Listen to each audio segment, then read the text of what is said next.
മഴക്കാലത്ത് വീട് പണിയാൻ പറ്റുമോ? അങ്ങനെ മറ്റൊരു മഴക്കാലവും നമ്മളെ തേടിയെത്തി. പണ്ടാരോ പറഞ്ഞ പോലെ വീടിൻ്റെ ഉമ്മറത്തിരുന്ന് തണുത്ത കാറ്റും കൊണ്ട് മഴയും കണ്ട് ഒരു ഗ്ലാസ് കട്ടൻ അടിച്ചിരിക്കാൻ എന്തൊരു രസമാണല്ലേ. അടുത്ത മഴക്കാലത്തിന് മുന്നേ ഈ ഒരു സ്വപ്നം നമുക്ക് നടത്തിയെടുക്കണ്ടേ? പ്രവാസികൾക്കിത് കുറച്ചുകൂടെ മനസ്സിലാകുമായിരിക്കും.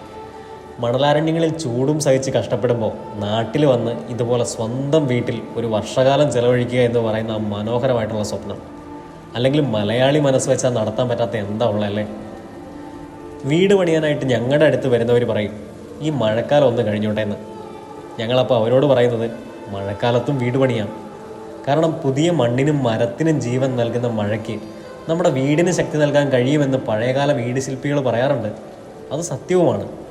വീടിന് കിട്ടേണ്ട നനവ് വർഷകാലം കൊണ്ടുവരുന്നത് പോലെ മറ്റൊന്നിനും കൊണ്ടുവരാൻ സാധിക്കണമെന്നില്ല. അതുകൊണ്ട് ഈ മഴക്കാലം നിങ്ങളുടെ സ്വപ്നത്തിന് തുടക്കം കുറിക്കുന്ന ഒന്നാവട്ടെ. ബിലാറ ഗ്രൂപ്പ്. ഒന്നേ ഉള്ളൂ, പറയുന്ന വാക്കും പണിയുന്ന വീടും.